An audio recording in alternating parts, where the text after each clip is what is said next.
오늘 이 아침 저들에게 주신 하나님의 말씀은 계속해서 창세기 47장 7절로부터 12절까지의 말씀입니다. 저 여러분이 한 절씩 교독하겠습니다.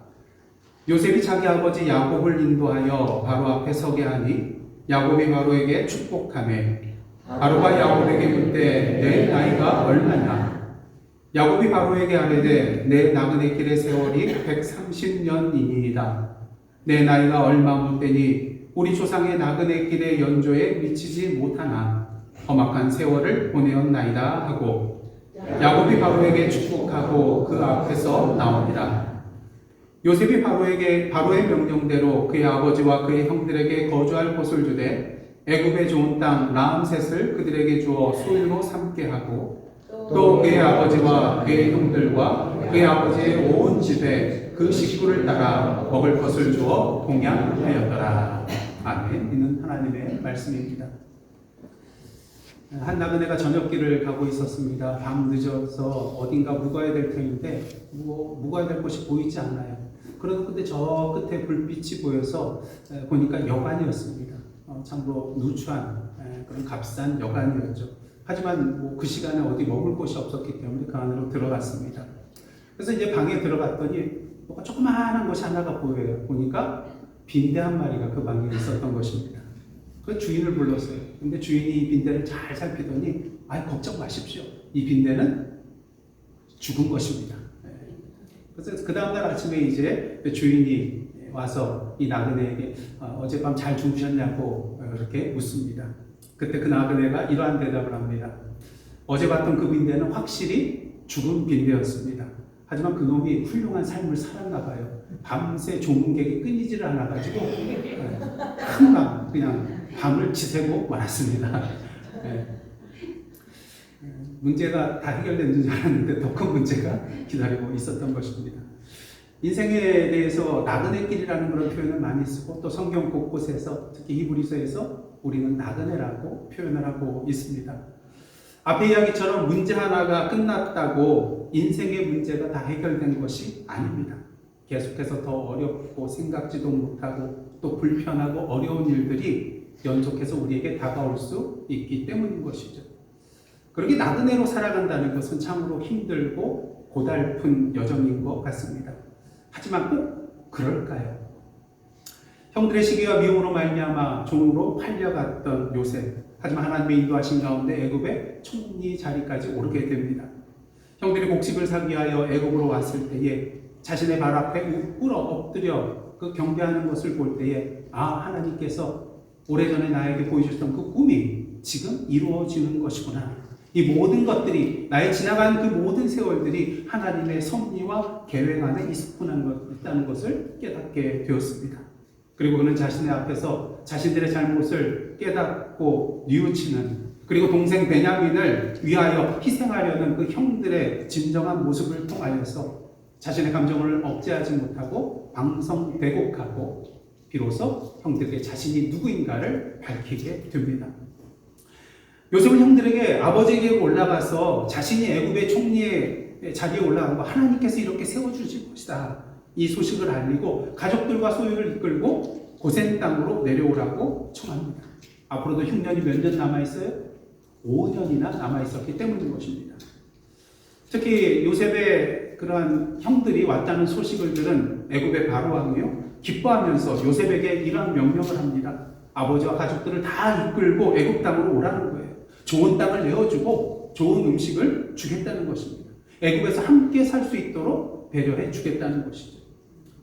이 요셉의 형들은 애굽을 떠나 가나안 땅에 올라가 아버지 야곱을 만나게 됩니다.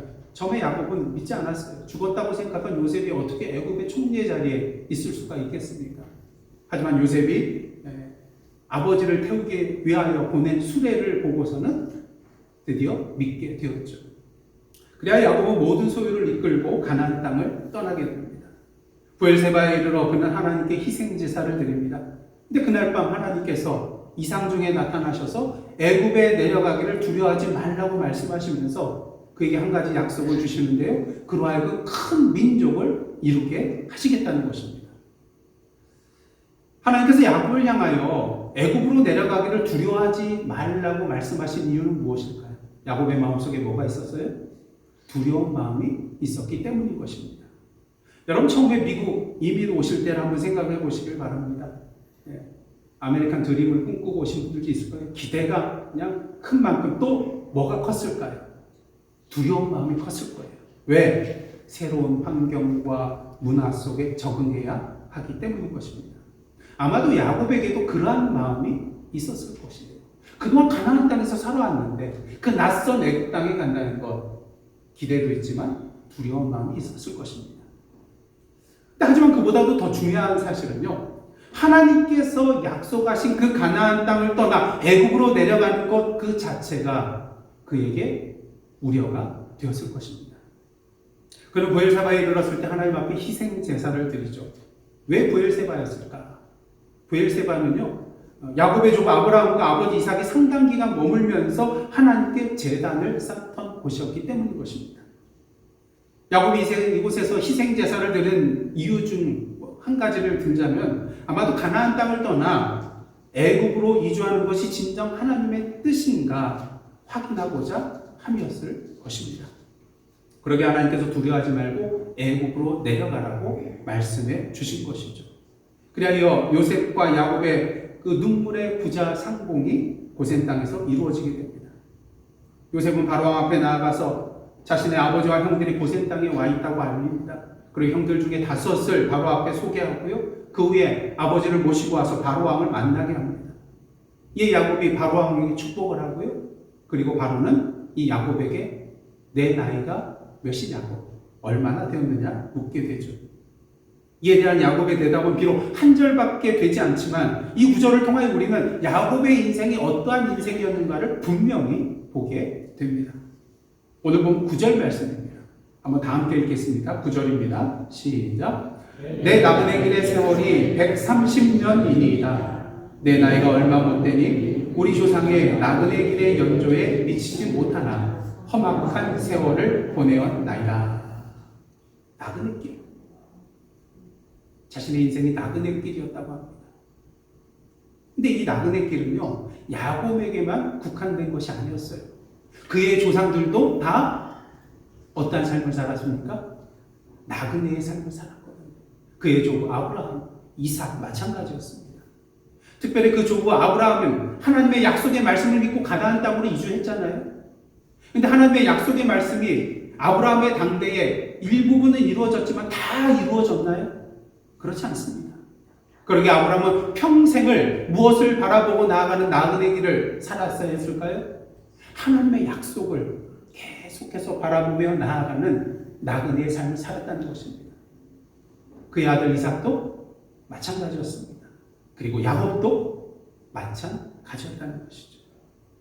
야곱은 자신이 나그네 길이 조상의 연주에 미치지는 못하지만 자신의 나그네 길이 어떠한 세월이었다고 고백하고 있습니까? 험악한 세월이었다고. 험악한 세월. 130년의 삶이 험악한 세월이었다고 고백하고 있습니다. 근데 그도 그럴 것이 형 에서와의 갈등과 도망, 외삼촌 라반의 집에서 20년간 겪었던 고난과 또한 갈등, 또 딸 디나가 어떻습니까? 히위 족속 세겜으로부터 강간을 당하는 사건도 일어납니다. 그리고 가장 사랑하였던 요셉과 생별하는 그런 사건. 세상적으로 보면 참으로 기구한 운명과 상처 가득한 험악한 세월이었습니다. 야곱의 이런 험악한 세월의 나그네 길을 통하여 우리가 깨닫게 되는 것은 무엇입니까? 우리의 나그네 인생에 뭐가 있을 수밖에 없다는 거예요? 상처가 있을 수밖에 없다는 것입니다. 그도 그럴 것이 나그네의 삶에는 어떠한 삶입니까? 그냥 온실 속에서 안주하며 살아가는 그러한 삶이 아니라 세상의 거친 풍파 속에서도 목적지를 향하여 묵묵히 한 걸음 한 걸음 앞으로 나아가는 것이 나그네의 삶이기 때문인 것입니다. 때로는 넘어지고 길을 잃고 헤매이고요. 때로는 거센 비바람과 눈보라를 헤쳐나가야 되고요. 때로는 들짐승과 강도들로 말미암아 생명의 위협을 느껴야 되고요. 때로는 배고픔과 갈증 속에 허덕이고요. 때로는 아무런 도움의 손길도 느낄 수 없는 정신적이고 영적인 고독함을 경험하기도 합니다. 그러게 육신의 상처뿐만 아니라 정신적인 상처, 또한 영적인 상처가 하나씩 늘어가게 되는 것이죠. 중요한 것은 우리의 삶에 이러한 상처의 수가 많아졌다고 그것이 우리의 연약함을 드러내는 증거라고 말할 수는 없다는 거예요. 왜 그렇습니까? 그 상처에도 불구하고 그 상처를 감내하고 오히려 그 상처를 뛰어넘었을 때 그의 인생은 이전보다 더 강하고 누구도 무너뜨릴 수 없는 견고한 성이 되어가기 때문인 것입니다. 우리의 피부 상처 나면 어떻습니까? 상처 났을 때 참 아프죠? 하지만 어떻습니까? 이것이 아물고 나면 더 단단해집니다.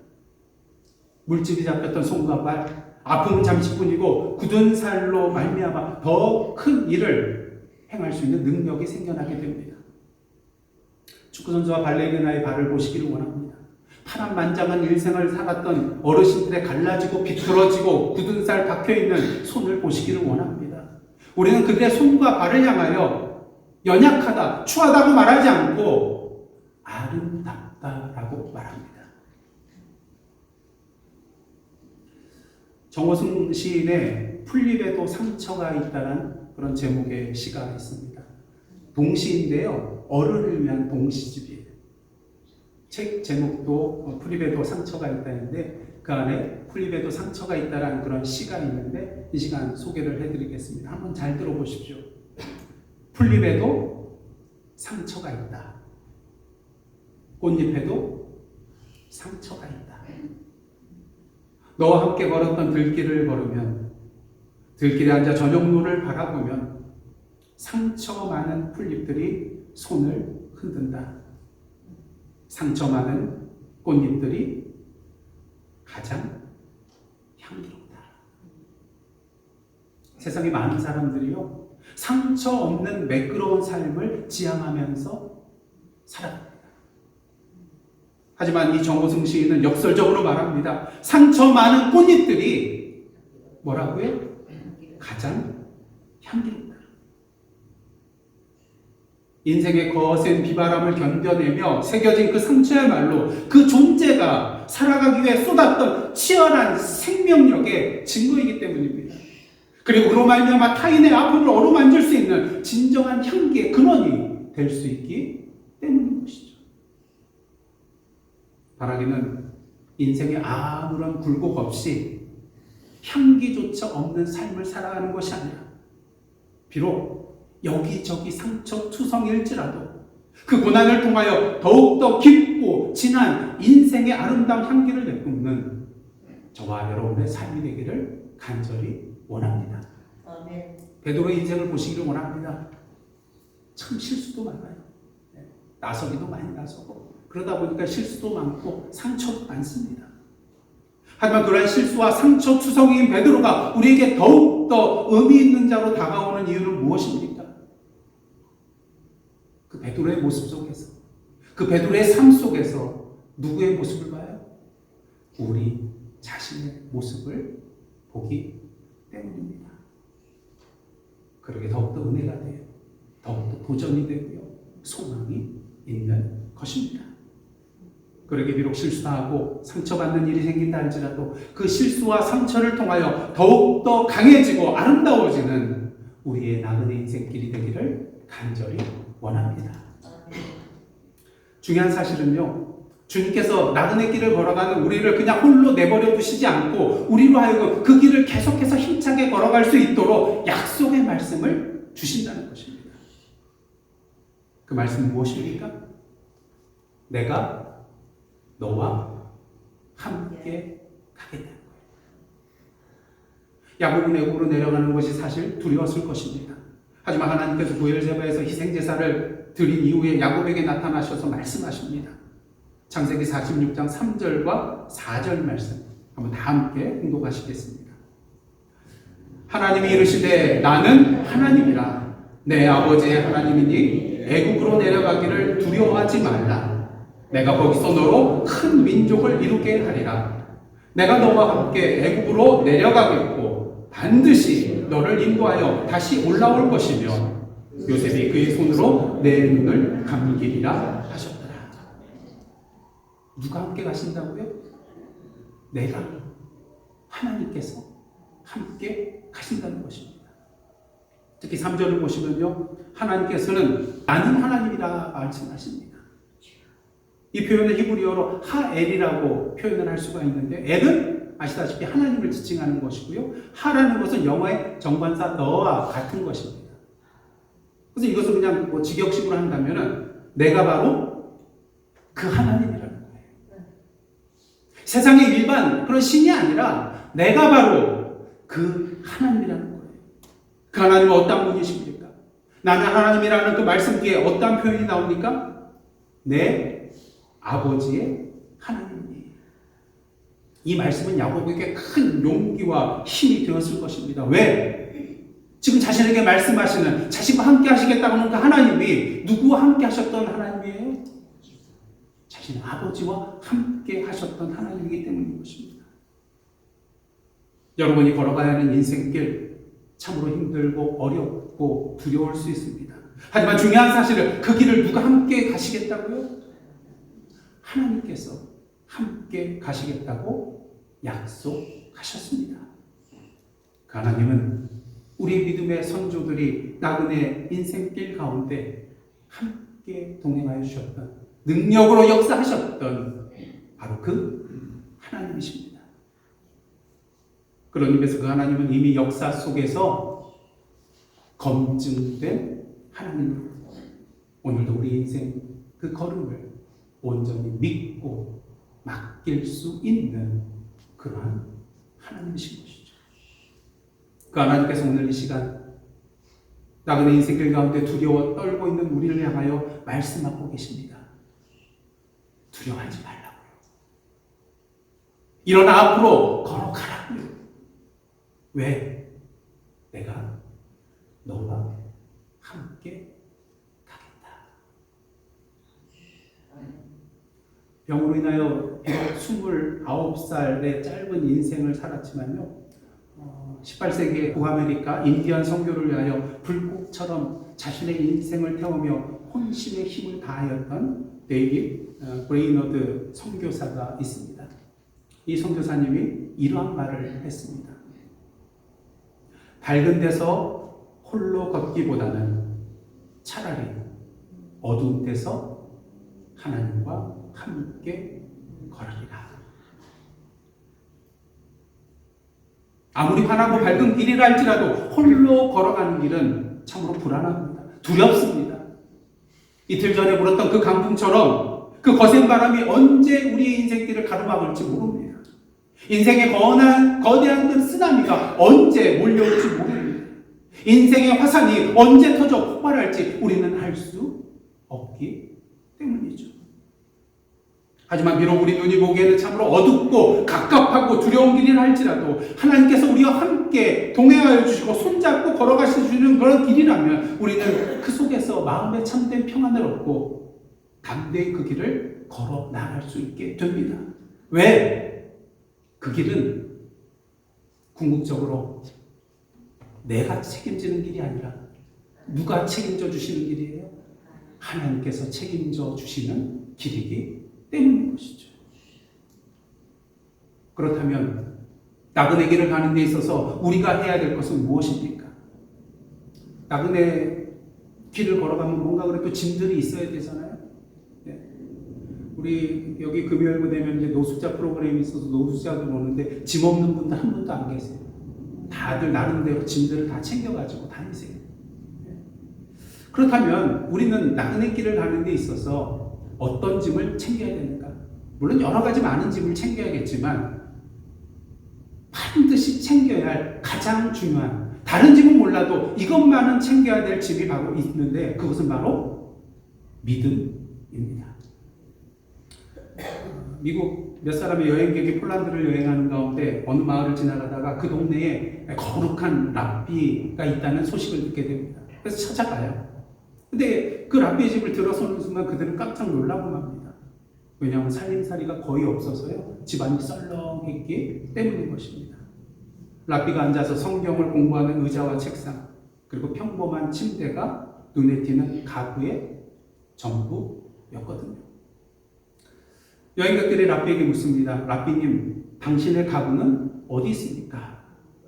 그러자 랍비는 잠시 책에서 눈을 이들을 올려다보면서 이렇게 되물었습니다. 그러는 여러분의 가구는 어디에 있습니까?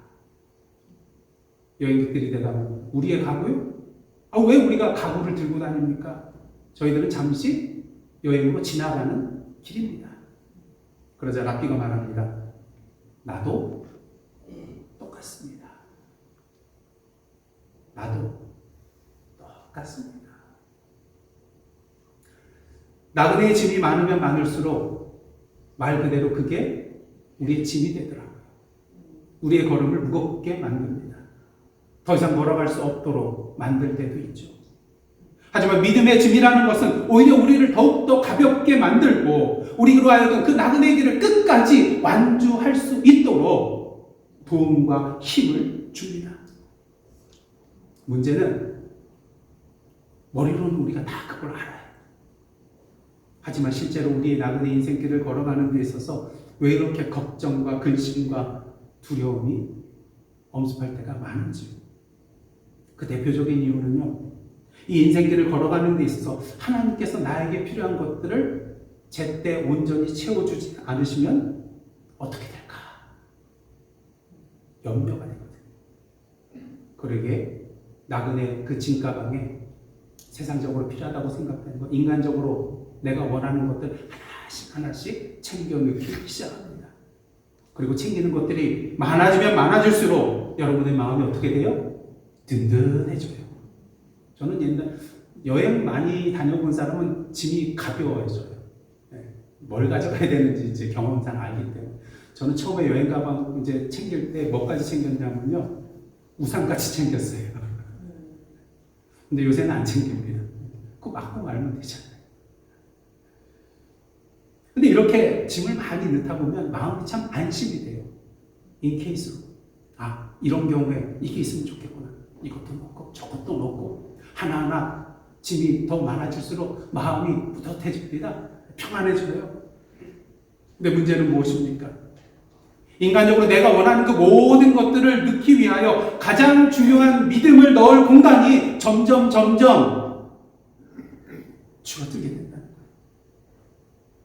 그리고 결국 나중에는 그 믿음마저도 빼내버리고 세상적인 다른 짐들로 쑤셔 넣게 된다는 것입니다.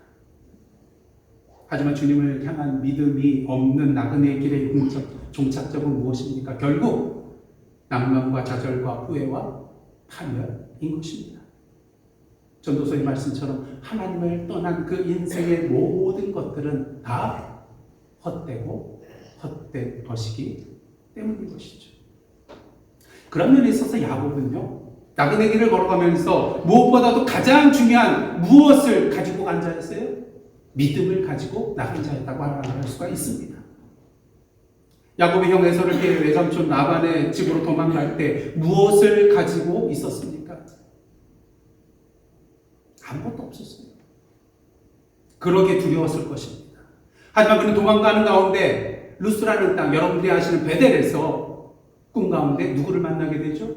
하나님을 만나게 됩니다. 그때 하나님께서 그에게 아브라함과 이삭에게 주셨던 동일한 약속의 말씀을 주시면서 이렇게 말씀해 주셨습니다. 창세기 28장 15절 말씀 다 함께 읽겠습니다. 시작. 내가 너와 함께 있어 내가 어디로 가든지 너를 지키며 너를 이끌어 이 땅으로 돌아오게 할지라. 내가 내게 허락한 것을 다 이루기까지 너를 떠나지 아니하리라. 아멘. 그러게 야곱은 잠에서 깬 후에 이러한 고백을 하죠. 여호와께서 과연 여기 계시거늘 내가 알지 못하리로다. 여기 계시거늘 여기 계시거늘.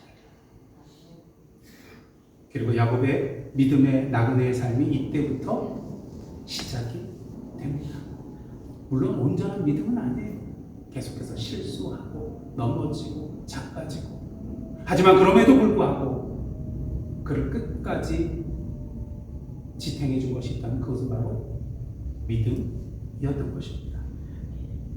하나님에 대한 그의 믿음은 그가 힘들고 어려운 상황에 직면했을 때마다 그를 흔들리지 않도록 굳게 붙들어주는 버팀목이 되었거든요. 사랑하는 성도 여러분, 우리가 인생 나그네 길을 걸어갈 때 우리가 반드시 챙겨야 하는 것은 세상에 많은 짐이 아니라 오직 한 가지 무엇입니까? 믿음입니다. 물론 우리 믿음이 하나님을 내 마음대로 움직이게 만드는 리모트 컨트롤과 같은 것은 아니에요.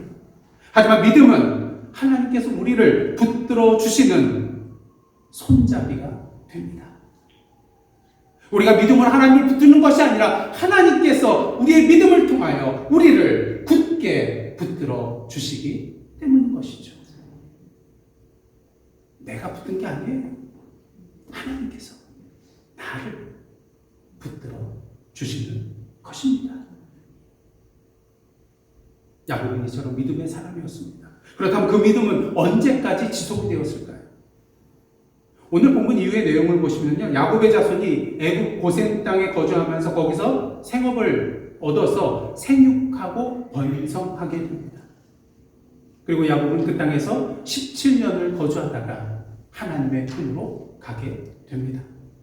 그는 임종을 앞두고 요셉의 두 아들 데리고 오라고 합니다. 에브라임과 므낫세. 그리고 그들을 축복하기 앞서서 이러한 고백을 하는 것을 보게 되죠. 창세기 48장 3절과 4절 말씀 다 함께 공독하시겠습니다. 시작. 요셉에게 이르되 이전에 가나안 땅 루스에서 전능하신 하나님이 내게 나타나사 복을 주시며 내게 이르시되 내가 너로 생육하고 번성케 하여 내게서 많은 백성이 나게 하고 내가 이 땅을 내 후손에게 주어 영원한 소유가 되게 하리라 하셨느니라. 이를 통해 우리가 분명히 보게 되는 것이죠.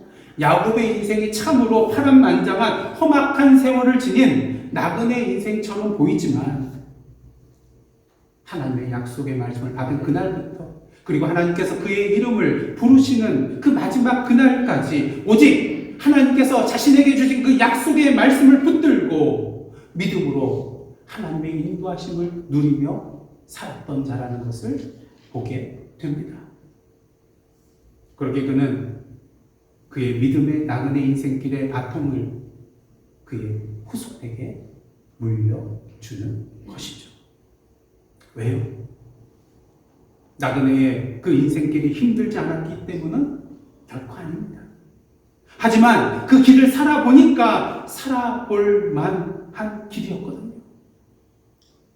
의미 있는 길이었거든요.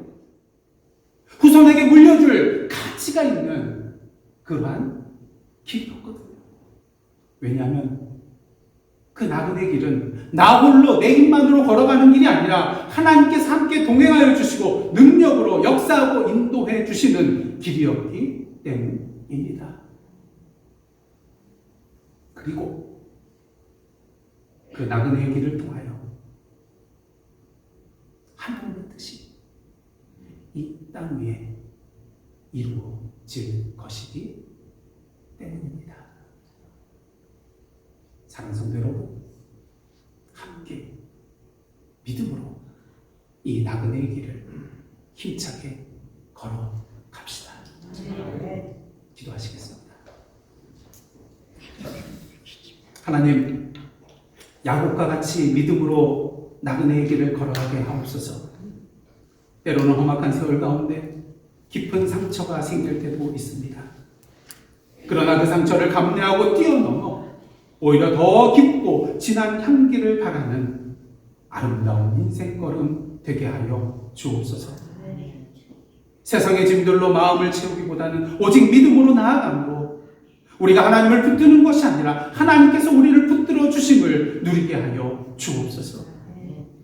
오늘도 우리와 함께 동행하시며 인도해 주시는 그 주님의 손길 안에서 이 땅 위에 주님의 뜻을 이루어 나아가는 저희들의 복된 나그네 인생길 되게 하여 주옵소서.